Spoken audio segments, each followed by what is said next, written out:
topic states, it's more about thriving in an information age. And I think it is very pleasant to know that we use the word thriving and we use the word struggling, or we didn't use the word surviving in information age. And that is something what we can actually witness over here, where we have got the connectivity online in a hybrid fashion with ICAP Karachi, ICAP Islamabad, ICAP Lahore. We have got people. I've got 2 panelists coming in joining us from Canada and 1 from US. And we've got 3 people coming in directly in Karachi in person. Plus, there are lots of people. As of now, 82 participants online watching it. So this is something which is an example of what we take all the how to thrive in an information age. And when we talk of information age, we automatically think of digitization, we think of transformation, we think of innovation, we think of disruption. All those words are buzzwords. I would like to want to go into those details of those buzzwords, but I think what Riaz explained, the impact of those digitization, the impact of that innovation, the impact of that transformation, the impact of that disruptive innovation, where he shows that the 19% of the people who love to relax, and I'm one of them, do nothing, relax. It's something which is something I like to always do. So before I invite my esteemed panelists, and I think we have got 6 lovely thought leaders with us today, and they'll be sharing their impact journey with us today in this forum. And thank you, Amara, again, for reminding all of them that एक test भी है, हर इम्तिहान होता है ना, तो that's just a way I think that we need to be very cautious of. So before I invite my esteemed panelists, I would like to say कि 2 ही वक्त गुजरे कठिन मुझ पे बहुत, एक तेरे आने से पहले और तेरे जाने के बाद. So let me invite my panelists. I think my very first of them, Usama, Rashid. Please welcome in. Loud applause. Usama has been elected as a chairman for the Southern Region Committee of ICAP, business leader, technologist, management consultant. He's also the chief executive of B2F Solutions, and he has gotten a broad, enriching experience of 25 years and more. Thank you, Usama, for joining us. Next, I would like to call one of my very old friends. His name is synonymous for, you talk about IT governance, the name comes in your mind. You talk about cyber security, a name comes in your mind. You talk about information security, a name comes to your mind. That's Hussein Hassanali. Please join us on the stage. Hussein is currently is general manager and the head of technology audit, and he's at Habib Bank Limited. He's also very well known, and most of the people know him that he's the president of ISACA, the Karachi chapter. He has got various certifications in his name. He has got a whole lot of experience. He's got an experience of working at the various organizations before HBL. He has been the CISO, which is the Chief Information Security Officer at the Bank Al Habib. And he has got a Lifetime Achievement Award from InfoSec in 2021 for his immense contribution in the field of information security. That's what I mentioned कि जब हम information security के नाम लेते हैं तो बहुत सारी बुरी बातें दिमागों में आ रही होती हैं, तो एक चारा जो निकल के आता है कि नहीं यार इससे पूछ लेते हैं, he will help us out. That is someone who is Hassanali. Thank you, Hussein, for joining us. The next panelist from Karachi is an interesting personality. I met him for this particular purpose. However, we share the same organization. He has been in Unilever earlier. I would like to call Mr. Riaz Chunara to join us on stage. He is currently the managing director for the National Institute of Banking and Finance, which is a subsidiary of State Bank. He's been in State Bank for about 10 years or so. He's been in the industry for about 17 years and has worked in Unilever, in Kenya, in Tanzania, and many other multinational companies. Thank you, Riaz. Thanks for joining us. We've got 3 panelists who are joining us remotely. Thanks to the technology, and thank you very much for those people who are joining us. One of them is Farrukh Najam. Farrukh, you can wave your hand and people can, while they see your name, yeah, thank you very much. Farrukh Najam is someone who is known for the data analytics. He's based out of US.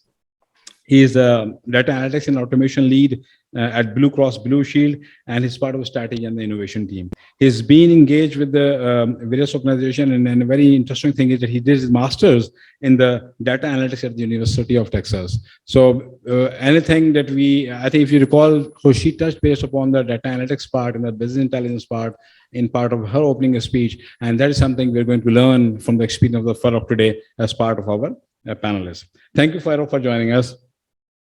We have Shah with us from Canada, part of Deloitte team, and has been working. He has got an experience of internal audit for about 12 years. He's been engaged with a reputable bank in the Middle East as well. Lots of experience in terms of the from the audit perspective, internal audit perspective, and as well as from the credit risk management and all the stuff. So thank you, Shahid, for joining us, and we'll be catching up you on a lot of things. Last but not the least, जो मैंने कहा था ना एक तेरे आने से पहले एक तेरे जाने के बाद, so the last one, Zubair Sobhani, he's again joined us from the Canada. He's a person who is known for fusing his business acumen with a financial knowledge. Someone who has been into the business for years, someone who has been into the industry for years, someone who has actually been able to blend the two components, one the financial aspect part and the business part. Generally, business is more about the top line. And we talk about the financial people talking about the bottom lines. There's the one who actually made it possible by combination. So thank you, Zubair Saab. He's also a CEO and for the CEO and the founder for the Think Ventures in Canada. Thank you, Zubair Saab, for joining us. Thank you. So now, to start off, I think I'll take the first question with Usama. And during the course of discussion, you will see there are lots of questions which will be actually covering various threads. We'll be talking about the digital trends. We'll be talking about the finance automation. We're talking about the finance elimination. We're talking about the audit transformation. We're talking about the regulations.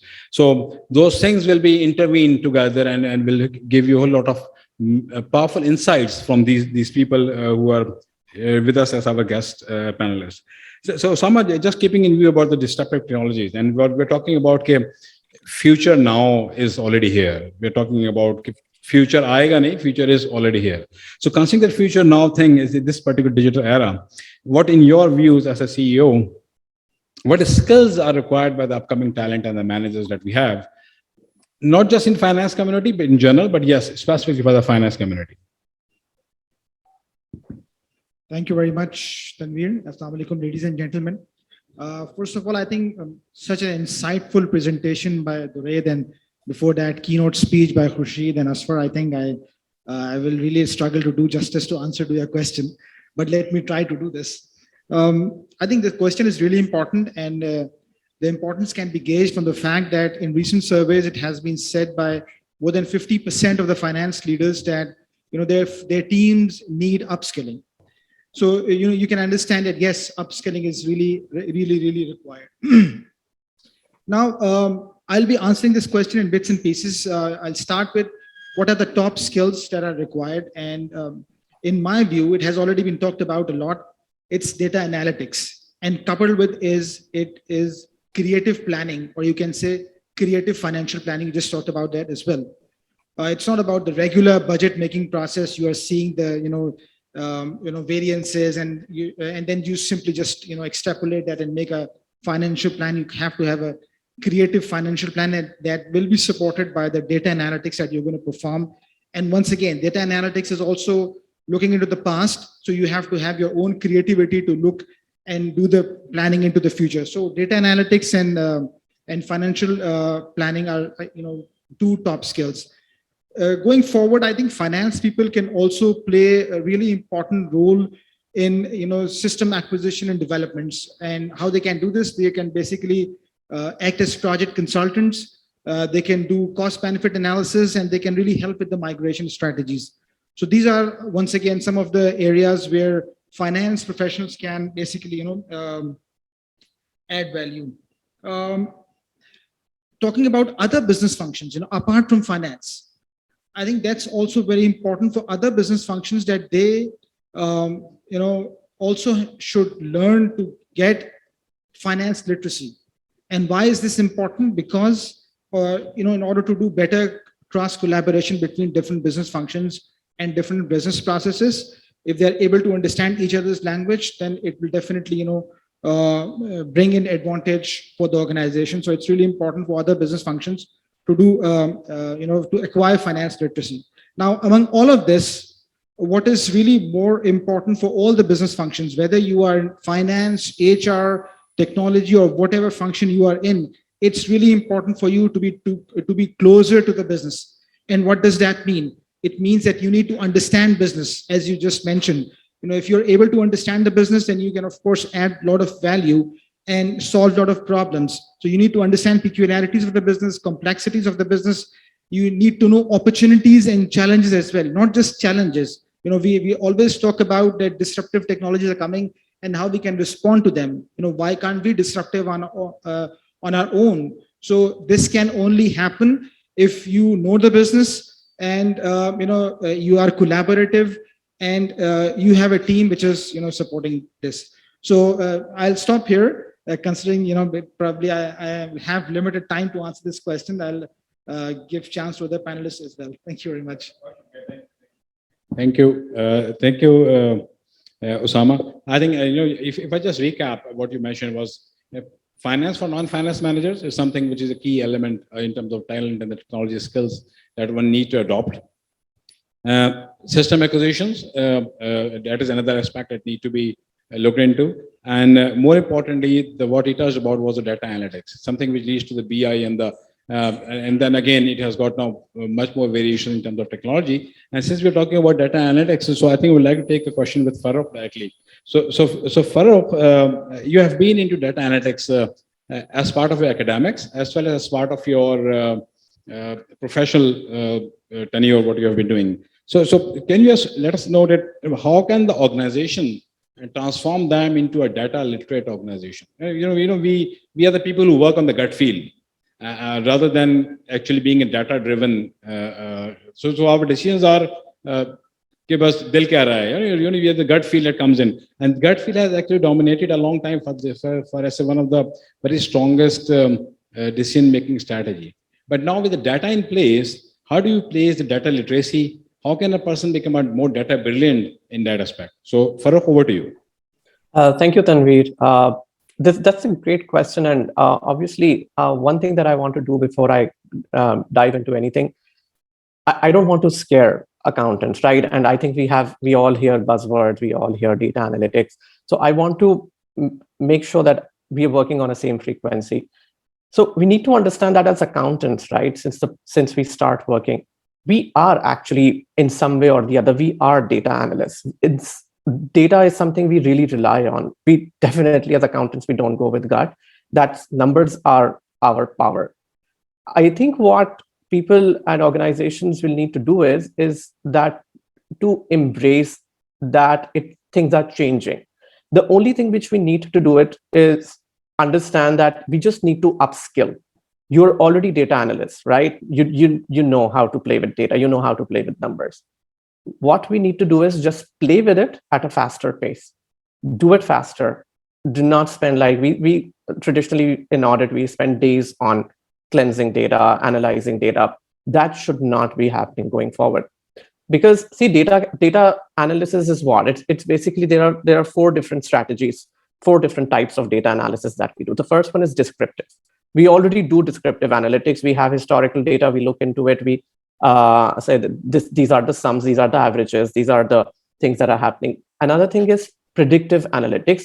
This is where we need to upskill, where we say, okay, right, forecasting. We even do forecasting to a certain level, but we need to incorporate statistical analysis. We need to, even if you want to use Excel, go ahead, use it, but use more advanced features in Excel. Use predictive analysis to understand. Then there's diagnostic, where you say, okay, why certain things happen. We, as accountants, also do that in a certain way. What we do not do is prescriptive. I mean, we do it at some level. A lot of organizations must be doing it. And they do it, I'm pretty certain. But what we need to do is to understand that there's something called prescriptive, where you need to use a lot of machine learning. You need to use AI. You need to upskill your staff and be able to say that, see, we looked into descriptive data. This is what we found. This is why we found in diagnostic. Number 1, we need to predict the future using statistical means. Number 3, we need to have a prescriptive. We need to tell what should be done going forward based on what the predictive analysis says. This is where you're going to be adding value. So do not be afraid of taking that leap. and do not be afraid of technology. I mean, we as accountants have always advocated, oh, Excel is amazing and it can do wonders. But now times are changing, because things that we used to do on Excel take a lot longer than the tools we have available now. As an example, since we are talking about auditors, we do a sample testing, right? And we do it because there is a limitation that humanly it was not possible to test 100% of the population. That's why we did sampling. Now we can look at the 100% of the population and test it. So imagine, and this is something that I have seen with audit firms, like imagine if you have a revenue, right? I'll give a very simple example for everybody to be able to understand.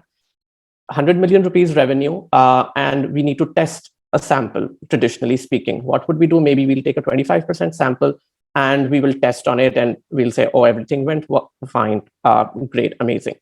What data analysis will help you is, it will say that, hey, stop using Excel, go to a data visualization tool, put up those all the transactions, and then you will be able to see the first bucket. You see, okay, so there's 20 million rupees of revenue data, which is very automated, low risk, nothing to worry about, and maybe large volumes, and it's good. It's less risky. You don't have to worry about it. Another bucket of data where you see that, okay, there is a lot of calculations going on, a lot of things that we need to analyze. This way you will be able to cover your risk in a better manner, in a more educated manner, rather than just doing a random sample or just based on a certain filters in Excel. Because Excel, let's face it, Excel cannot afford everything, the number of transactions that we are seeing. That's something that Riaz said again. The amount of transactions that social media and digital media are going to be creating, it's phenomenal, and we need to be equipped with the right tools to be able to do that. And when you talk about executives, I see like startups. I have been speaking to a lot of people and executives in the startup world, be it retail in Pakistan, and they are using AI. For example, for inventory count, where I remember everybody has gone through that. We used to do stock counts, and it used to be a physical, laborious 2 day, 3 days, 5 days exercise. And now there are things in place, there are technologies in place where you do not need human intervention, or very little human intervention, and AI can do wonders. So these kind of things, I think they help a lot. Another simple example is a 3-way match. If you're amazing Excel whiz, what you can do is, so there are tools like Alteryx, there are tools like robotics automation, right? 3-way match, how we used to do it traditionally was, we use Excel and we say, okay, we have the PO, we have the invoice, we have the a goods note received, and we go do a 3-way match. Imagine you have to do it every twice a year or 4 times a year, depending on your frequency, and you do those VLOOKUPs and do a sample check, and you find it. Imagine being able to create a bot, right? An automated procedure. And this is being done. This is not something in the air. Imagine being able to create that, spend 1 hour at one point in time.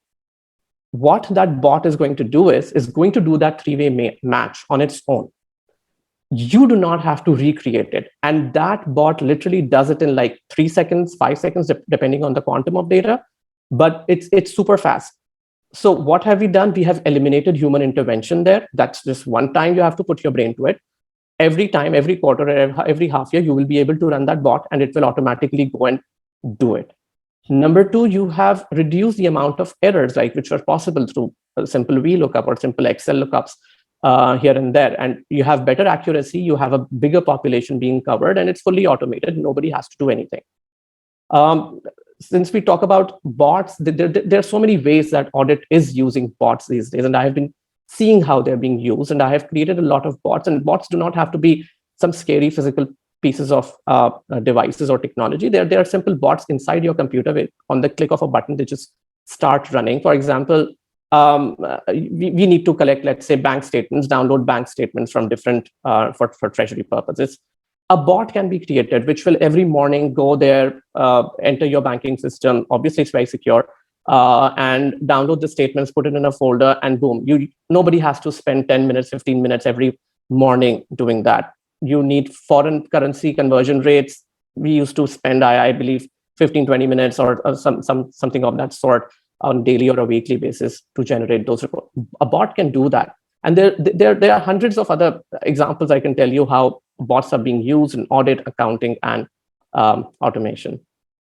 Thank you, Farrukh. And I think rightly said. And another good thing about the bot is that bot never sleeps, and bot never go on sick leave, bot never get tired, and so on. So obviously, but when we talk about the finance community, there's one thing that is very sometimes dire to the heart is the use of Excel.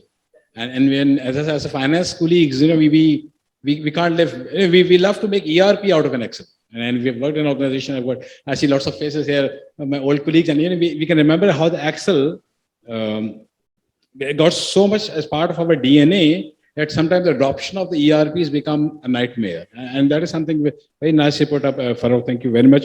One more thing before we move on to the next panelist is, I recall ICAP also has some sort of a program in terms of data analytics, and sometimes they have trained some 70, 80 people as well on that. Can you just put up a few words on that? What is that about for the larger audience? Yeah, absolutely. So see, as part of organizations, we need something that I've termed previously. I like to call it digital emergency. It has to be a top-bottom approach. What the Institute has done is amazing. We have been seeing different sessions being organized. And more recently, I was in Pakistan, and I saw some of the sessions being done, and they're phenomenal. How we are bringing in specialists in data analysis, and we have developed a very extremely professional and extremely high-level curriculum, which is very relevant for us as accountants. I believe people need to start their journey. Organizations need to be conscious of the fact that you need to upskill your staff, you need to upskill your people, and there has to be a mass activity over there. Like again, the Riaz said, in 10 years, we will be doing everything with data. So in order to get there, we need a plan, we need a strategy. There's an updated curriculum now for the next session, which is starting on July 15. I believe it will be soon available on ICAP's website, but explore that, look into what kind of skills there are. I mean, some of the skills are basic, you already know, and you can build on that. For example, using Power Query in Excel, using more advanced functions in Excel, using that. And then it talks about Power BI, which is an amazing and extremely powerful tool. Since I mentioned visualization, that's something I use on a daily basis. I can completely advocate for that. And then there's Python, right? A lot of people question, like, why Python, or why do we need to learn a programming language? It comes in when we talk about predictive analytics or prescriptive analytics. You need, and Python is so user friendly. It's not rocket science to learn it. It takes some time. You need to put in time and effort, and you need the right mentorship, but it will help you do wonders. Again, data analytics is a very vast field. So you will want to decide in which direction you want to pursue. And that particular course could be your starting point, where, at least brush up your basic understanding or basic knowledge and decide if this is something, which direction do you want to move into. Somebody is going to pick up visualization, somebody is going to pick up prescriptive analytics, but eventually, if you want to keep your employees, or even as individuals, if you want to keep yourself abreast with the changes, you need to start somewhere. And I get a lot of LinkedIn messages and contacts, and I really appreciate people exploring that. And they ask me, where should we start? This is where you start, because this is aligned with your institute. You will find 100 courses online, but not everything is accounting and auditing focused. This will have data sets which are accounting focused. This will help you understand the applicability of data using finance. Thank you, Farrukh. And I think very rightly said. We touch base upon the humongous size of data that we're dealing with something that may not be in the coming age will be able to be managed by the Excel themselves. So the data sizes are increasing, data sets are increasing, sample sizes are increasing. So the audits may be transformed now into a way where we may not be needing a sample size. Is rather we can have a much larger, bigger data size and the sample size for the auditing purposes. So we talk about social media responses in the comments that sentiment analysis need to be done, and the sentiment analysis obviously can't be done with the Excel. So we need those data analytics tools. Thank you, Farrukh. We'll come back to you back again. Moving towards the regulations. Riaz, State Bank. We were talking about two different words.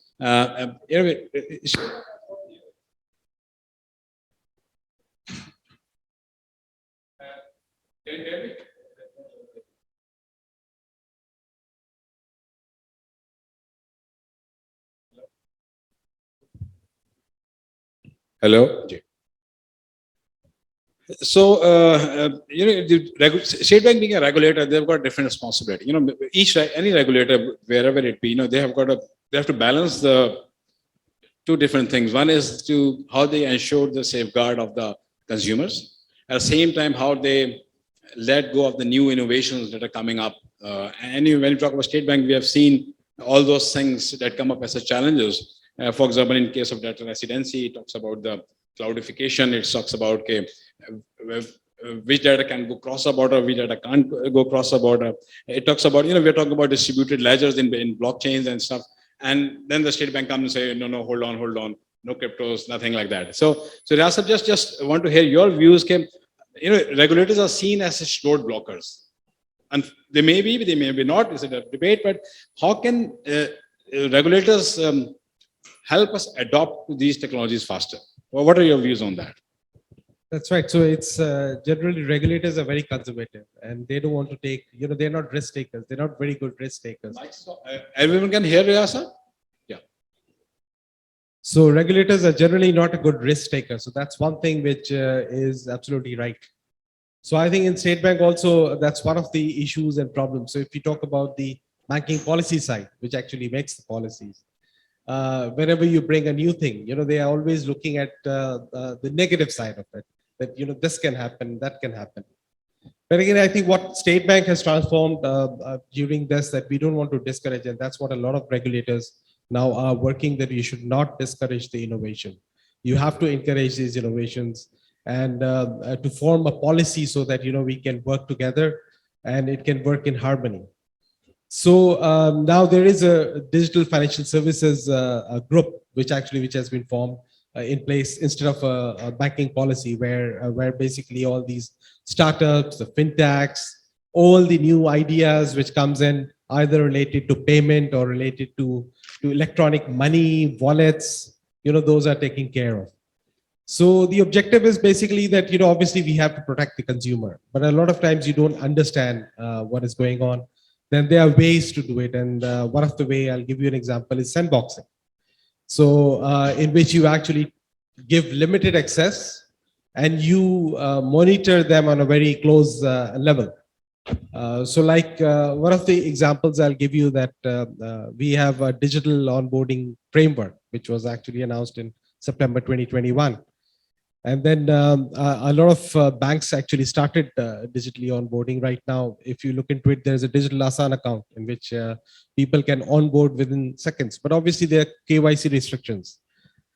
But across the board, I think the banks are working on a blockchain technology. And the objective is that there's some 27, 28 KYC basic parameters which are common. So if one of the bank has done it, not all the banks need to do it.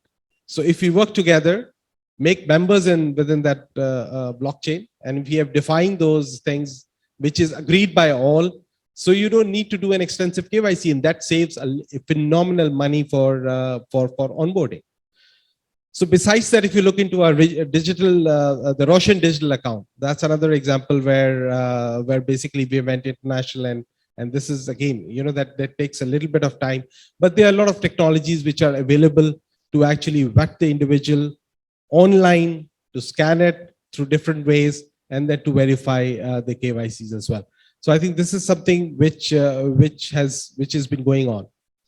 So the other thing is now we are coming up with digital banks, which is a completely different and a disruptive technology. So if we compare like a normal commercial bank, so once we talked about the mobile banking or the branchless banking, in which a lot of microfinance banks, because you see these are the expertise of telcos. Telcos were generally very good in those things. So if you look into it, most of the banks are offering mobile banking, but the top are still EasyPesa, Telenor, and Jazz Cash, which is Mobilink or Jazz. So the reason is because you see, you have got an infrastructure, you have got a layout, and that's the same thing when we talk about a digital bank. That's what it's going to revolutionize. That it's a bank without a brick and mortar. So if you've got 1,000 branches or 2,000 branches, it's very difficult for you to think that you forget about everything. So a digital bank for which the licenses will be worked out, and we'll be giving 5 digital banks, which will revolutionize the things, and it will change the whole scenario. So I'll just give you a few examples that, like, Jazz Cash or one of the mobile companies offering credit. They did some credit scoring through a predictive analysis based on certain parameters, which they got it from the e-commerce companies, which they receive it from various sources. They run the predictive analysis and they said, okay, fine, there is 150,000 rupees for you. Borrow it from us. So that's something which changes the whole thing. And for a lot of small entrepreneurs, this is something very big for them. So I think this is something which can work out. And I'll give you another example of one of the banks which have actually started blockchain in auto car financing. So you make members all the dealers and the financer as well as the organization, so that they can all work together and do that. So that's one of the things. And now like housing finance or various other models, I'll give you one example of commodity exchanging and deals that is done through blockchain, where all the buyers and sellers and the regulators are together working, and they are managing those blockchains. Same case with housing cooperative societies, where they have tied up with the banks. So one of the big thing which is changing is actually the APIs. The APIs, the interfaces are changing, and that's something which we are working on. This open banking framework has already been issued. Now, open banking framework policies and regulations have been worked on. So that's something which will revolutionize the whole thing. So a lot of startups and the fintechs are now getting connected with the banks or with other institutions. So that is making things much more. So they've got a niche market where the banks normally are not interested in, but they are interested in, and they can get connected. Our regulation is coming in, and this is something. It's a win-win situation for all of us. Yeah. So the consumer the financial inclusion is improving. The lending can go up, and I think now the credit scoring model, with all these predictive models, which Farrukh was talking about, this is something which is a reality now. Yeah. So obviously, we are changing based on the need, and you don't have a choice. Yeah, I think this is Riaz, what you just mentioned, is more like something is more like a music to the ears, because it's always good to hear that. I think we witnessed that thing during the COVID year, 2020. June 2020 ke baad se, till in 2021 as well, we saw the lots of changes and the innovations coming in from the State Bank in terms of giving the leverage to the various policies, which enables the ecosystem of the entire country. And when we talk of the Jazz Cash, we also don't realize that we are also putting all those wallets are also the banks. Kareem has got my 340 rupees, which is lying there, because till the time I use it, it's more like my money in a Kareem bank. Similarly, Food Panda is a bank. So that's something. All those banks coming up in different commodities formats are actually will be able to push State Bank to come up with those policies. I think I very, very rightly mentioned. And yes, KYC, especially in the blockchain distributed ledger, is something which is another example for that. So Riaz, I'll come back to you, and I'll move on to Shahid. To Shahid, in terms of the taking it in terms of, we again see that while with the pace with which the digital technologies are coming up, we don't see the same level of pace in terms of resources and the talent available, especially within Pakistan. So what are your views on that, especially considering the disruptive technologies that are already in place and which are in demand, and we see a very clear demand crisis in terms of talent for that? Thank you so much. So definitely a great discussion going on, and I'll just be adding up on the stuff that we already discussed. So yeah, at the pace that we're having all the digital transformations, and already the World Economic Forum, they call it Industry 4.0, and then as Mr. Riaz was just talking about, so the regulators, they also now have to be more I'd say proactive rather than reactive, and adopt regulation 4.0 as well. So in light of that, for sure, finance people like us, so we also need to update our skills, upgrade our skills with things Farrukh was just discussing in quite detail, that analytics and all those things. And I can just briefly mention like something that I was just reading like the other day, an article by Deloitte where it was mentioned that only in Canada talking right now, so talking about 2015, like the gap for people like who, so we were talking initially about that, okay, like we would always think it of a way that these advancements like the digital transformation, they're going to kill the jobs, cut the jobs. But no, on the contrary, like it's the other way around. Like there is a brighter side of the picture. There's like another side of the picture, which definitely like we would want to appreciate that many people now they consider or think or that technology, these technological advancements, they will create more jobs than they will eliminate. And it's all because of like the humongous amounts of data that are lying there. So like we need tools like these analytics, these capabilities, like being equipped with AI tools or like capabilities of data modeling and all these things. So with these tools and skills, like we definitely can be equipping ourselves, and then rather be on the side where we are more equipped for the future jobs rather than like being laid out or at the danger of those things. So my point being that in one of that analysis, it was said that probably like by 2020, jobs that would be killed by IT, it would be something around 150 million. But then it was predicted that over the next 10 years, almost more than double the size or number of jobs it will be created by IT, all because of these skills. So what we really need to equip ourselves with, we need to equip ourselves with like data analytics capabilities, and then like these are the only ways that we can make ourselves ready for the future. And I would say from my personal experience, like qualifications, like let's say CISA, adding it or topping up like on CA that I already had. So for sure, like it helped me on the job. And then I consider myself always like ready for or trying to cope up for like the jobs that could turn up like in the future. So besides that, even like if we want to be auditing like tools like robotic process automation or AI related, like at Deloitte currently, like we are using different types of things like where we could not even have imagined like in the past. For example, like we are using bots for all administrative related work that like it would never be possible back in the past. If, for example, all billing related stuff and all the other things like we are doing, so it's only possible like from use of these bots. So I think like sorry to cut you out. You know, you very rightly mentioned about the operational stuff, but what are your views in terms of the use of disruptive technologies in terms of in the audit profession, like risk assessment, like doing the having an enhanced number of sample sets, or in terms of having those things which can actually help the organization to improve their security posture. So what type of technologies do you see in that, and the talent that is required for that? So talking about like those types of technology, for example, we were just discussing about inventory counts.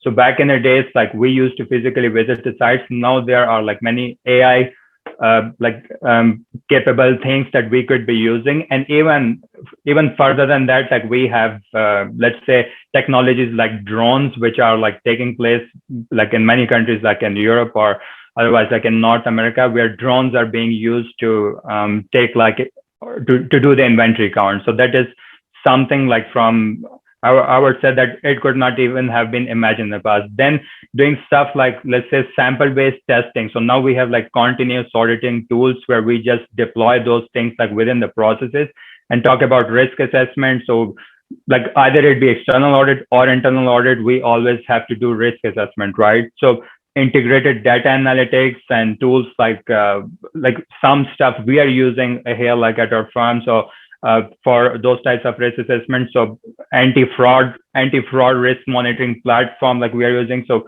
real-time basis, like we'll be monitoring all the data and highlight like all the riskiest elements. Then talking about controls testing, so we use process mining and data mining techniques where we would be just leveraging on those technologies, and then it would take us minutes rather than hours or days, like to find out that, okay, what are the key controls that we need to test.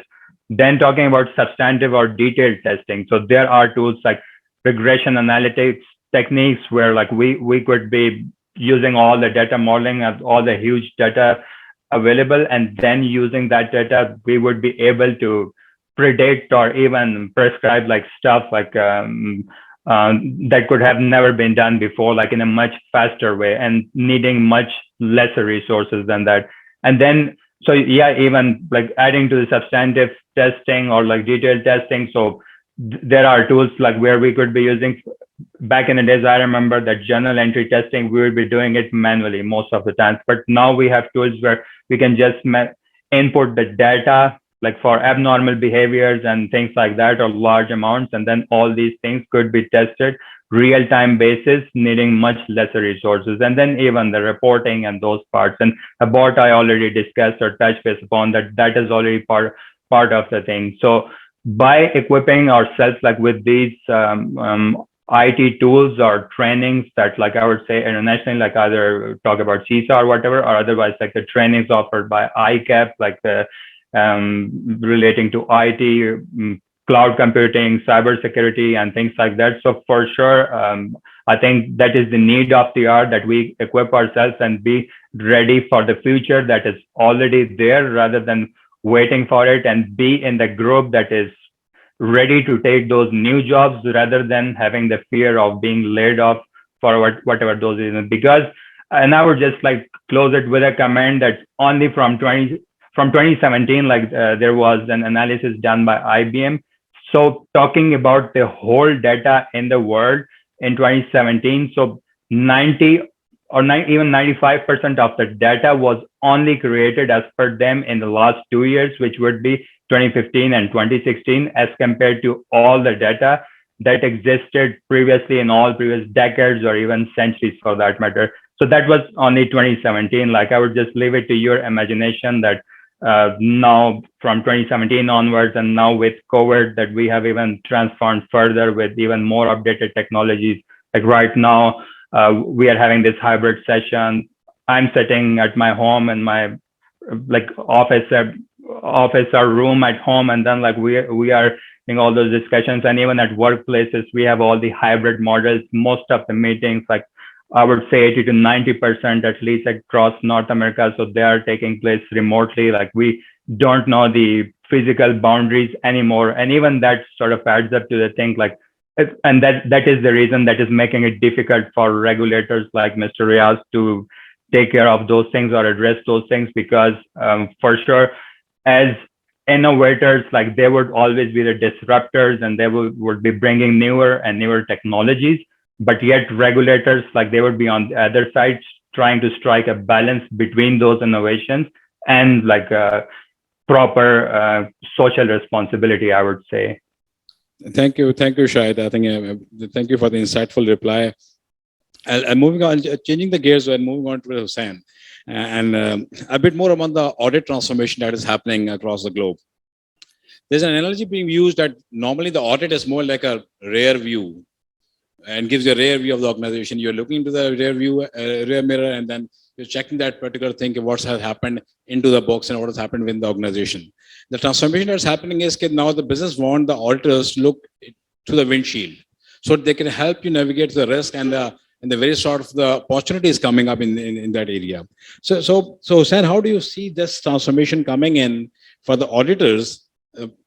More like a shift from a rear view mirror to a windshield mirror. How do you see that? Thank you very much. And that is an amazing question, because, you think of the perspectives. Yes, traditionally auditors have been following, activity, and then they've been auditing in that context. But now that role has already changed, because the auditors are no longer the policemen. They're not following. Did you do something wrong and they'll catch? Now it is more of auditors becoming consultants, becoming a dialogue partner. And this is also something that is encouraged by most of the institutes, the standards, and that is the direction that, of evolution. So auditors have to change their mindset. For that, to enable that mindset to actually materialize, to operationalize, they need to get all these tools. They need to get an understanding of data analytics to be able to use that.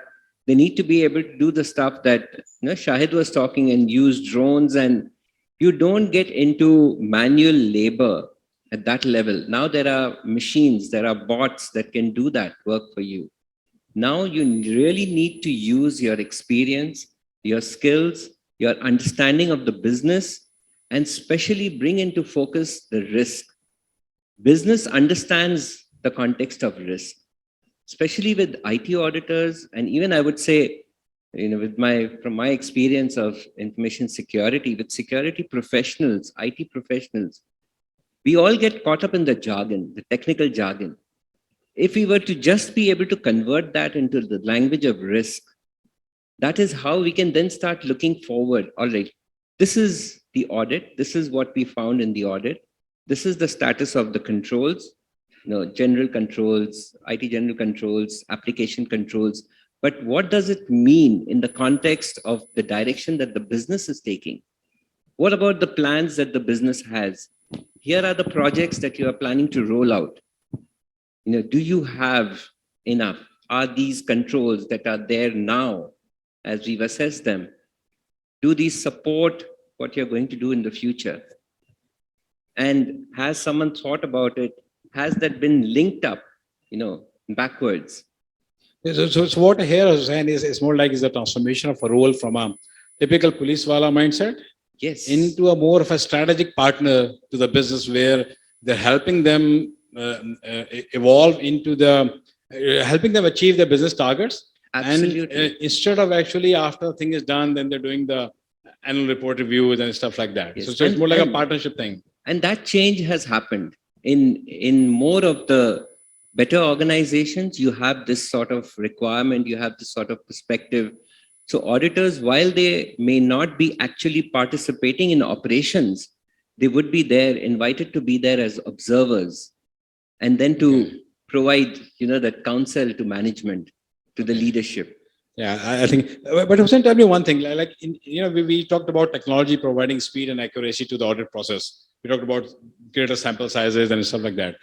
Do you believe that a time will come when this technology will replace the professional judgment of an auditor that he's earned over the years based on his experience?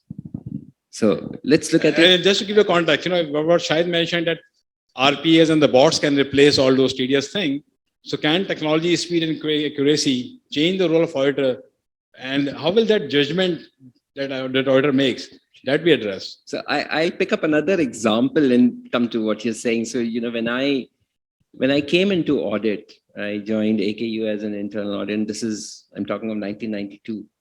At that point in time, the first computer that came in over there, we had that XT, put in the floppy, load the program. Then 3.1 came in, and a lot of people were not interested in using it. So they were leaving it and sitting and now that's that same time frame. You remember a lot of typists went out of jobs because computers had started to come in. If those people had upskilled, they would have still remained in jobs. And now you don't have. Earlier it was, the first email came in, the director's secretary would print up and give that as a piece of paper to his boss. Now everyone does their own. So it's an evolution. It will happen. I believe, and I very, very strongly believe that the human mindset coming together with the experience, the understanding, the gut feeling that we spoke about, we heard earlier, that is not going to, there's no substitute for that. And that is going to remain. It's about what is that based on, the data. That is where you'll have the algorithms, the bots providing you that data, doing that labor type of work. That is where the machines would be able to do that. Even setting that, even calibrating, even assessing whether those, outcomes, outputs are accurate, are appropriate in the context of the organization and the directions and the decisions that are being taken. That has to be done by somebody who understands it better. True. And has a. So I think so. So the good news is, yes, there is some time, for the auditors to be replaced totally by the bots or the RPAs or the newer technologies. But the bad news is that we need to go into that thing of FOMO, fear of missing out. We are very much tuned into seeing what new messages coming up and popping up on my Twitter account, rather than we should be more focused on what are the new technologies popping up in Coursera and other areas, and adopting those technologies for my upskilling, so that we don't get wear out or we don't get left out once the change hits us. So thank you, Hussein. Let me just add one thing. Please. I actually believe State Bank as a regulator, State Bank has been a tremendous leader in this regard. We saw very recently the cybersecurity policy for Pakistan came out. It's actually 10 years late, because this work had started in 2011. It came out now. NIST, the US framework came out in 2012. So we are very, very late. But State Bank in 2004 itself, they had laid down guidelines for information technology, information security, the talk about, a CISO, about a head of information security. And the structure. Yes, all of that came that time. 2017, we had ETGRMF, which is a groundbreaking document providing governance and comprehensive guidance in that regard. Even the guidance on cloud computing that came out. So State Bank has been doing that. The problem and the challenge, I believe, for Pakistan is the other regulators are not connected. Yeah. They're not at that. So I think somebody needs to, and integrate. ICAP is the best forum to do that, because you have your alumni and your leaders in all such regulators. Yeah. Rightly said, and I think these type of sessions also actually help those thoughts to propagate that doing good by one particular entity may not help. It has to be a whole ecosystem that need to evolve. We talked about 2012. I still recall in 2012, Huggies, which makes nappies, they were the first one to make a nappy which has a sensor into it. It detects as soon as the nappy gets wet, and then it sends out a Twitter message to the mother or the father to change the nappy. That was 2012. So we're talking about the digitization and automation. Yes, adaptability might have taken a long, but that has been done. You can search it out in the Google and you'll find nappies. They call it the nappies that tweets, something like that. So thank you, Sam. Let's see how much time we have, and we can come back to you back again. It's always a pleasure listening to you. I move on to Zubair Saab. And Zubair Saab, we talked about cloudification. We talked about the various digital technologies. At the same time, we see a very strong movement during the COVID days into the usage of the cloud technologies. And we talk about Microsoft Azure, we talk about Rise with SAP, we talk about Oracle Fusion, and so on and so forth. At the same time, we see in the recent days regarding the sanctions coming up on Russia because of the war thing.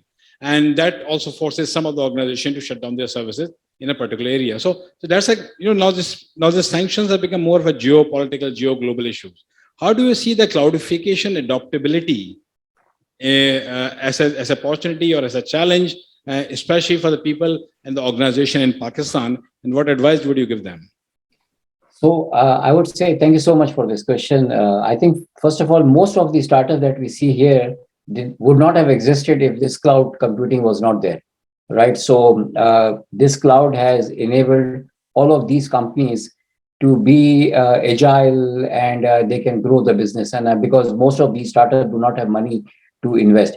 Even for the big companies, this has created a very good opportunity for them to completely outsource their infrastructure work and the work that is required, and it is scalable and it's flexible and everything. However, like anything, there are challenges as well, right? So like you just mentioned on the geopolitical, we saw it in Russia, but also we have challenges with the latencies. Like now I'm looking at this video, and unfortunately, since we are outside, I can see a sort of gap in the voice and the photo. So the video and the voice is not matching, and that's basically because of the latency that we are seeing there. I'm not sure the people sitting in Pakistan, are they seeing my voice and video at the same time or no, but we are having some difficulty here, right? One other challenge is that I see here is the overall cost. Yes, the initial cost or the upfront cost is practically zero. I mean, in most cases, as a startup, Azure and AWS is giving free services for some time so that people can try it and use it. But when we look at long-term cost, sometimes they are not very cheap, like, I mean, when it just adds up over a period of time, right? To an extent that US is now asking companies to put the cost of cloud services in their financial statement as a disclosure, because this cost is ballooning in a very, very big way, right? So yes, I'm personally a big fan of cloud, because I think what we saw in 2020, the COVID time and other things, and as well as many services that we are coming, particularly when it comes to artificial intelligence and machine learning, some of the things can practically not be done on a in-premise. It's not possible that you put so many computers in your premises that they can do those processing. However, as always, there are challenges. There are some security challenges, even though on-premise there are also security challenges. But we have seen that many of these servers are sometimes penetrated by the hackers, and people lose data and everything, right? So there is both sides of it. I can say that. I mean, I would say in 90% of the cases, cloud is the right solution. However, in some cases, particularly when it comes to regulation, because like many countries, the central government does not allow the financial data of individuals to be resided outside. And most of these cloud services can be based anywhere in US or Europe and even in Asia, but maybe developing countries don't have the resident server there. So regulation is an issue. Plus, also, if someone have a very consistent level of processing, they don't have spikes and downs where they don't need to have a capacity built up over a very short period of time. In that cases, sometimes in-premise is also cheaper. Yeah, even though you have to manage the processors and the technology and everything. But in those cases, sometimes the in-premise solution can be a cheaper solution. But overall, I believe for 90 or 95% of the businesses, cloud is the way to go. Yeah, thank you, Zubair. I think very rightly said. Whenever any new disruptive technology comes in, there are always some fears, there are always some challenges and opportunities. But yes, the adoption is the key, and the faster it gets adopted. I recall when my nani used to say, "May Allah bless her soul." जब नया microwave आया था, she used to say, "Don't put the food in the microwave, because उसमें से rays निकलती हैं, it will put up the zahar or something into it." So but those things are, we have learned, we've gone through all those stages, and now we're using microwave and all the stuff for that. So thank you very much, Zubair Saab. And in the interest of time, I think we'll like to open the floor for the questions. We'd love to hear from each one of you a lot, but again, the way the discussion went on, it was too difficult to cover all the questions that we have. So the floor is open for the question from the audience, which are on-prem here or on the cloud as well.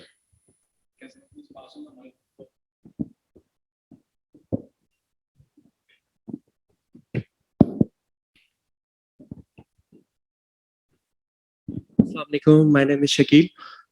My question is regarding the banking registry. It is being disrupted initially by the emergence of ATMs, now check submission machines, you can say. And in future, with more and more digitization, on 20th June, you already know that HBL went on WhatsApp payment services, being the first bank for Pakistan.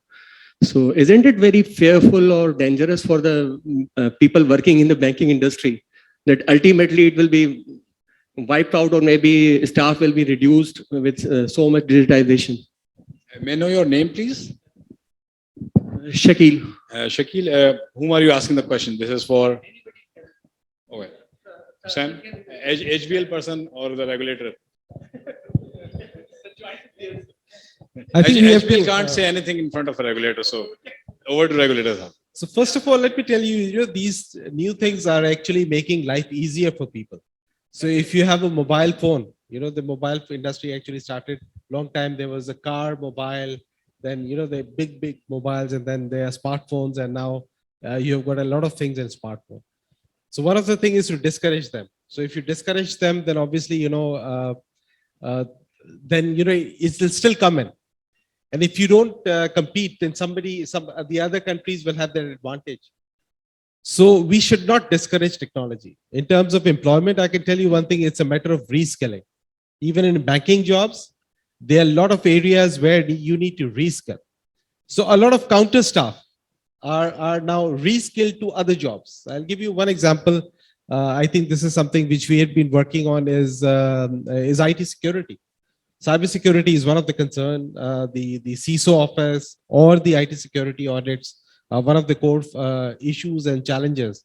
So one of the things is we are trying to reskill the IT people who have got the IT knowledge into a security knowledge, so that they know a little bit more about the infrastructure, how to protect them, how the networks are protected, how the nodes are protected, how the systems are protected, applications are protected.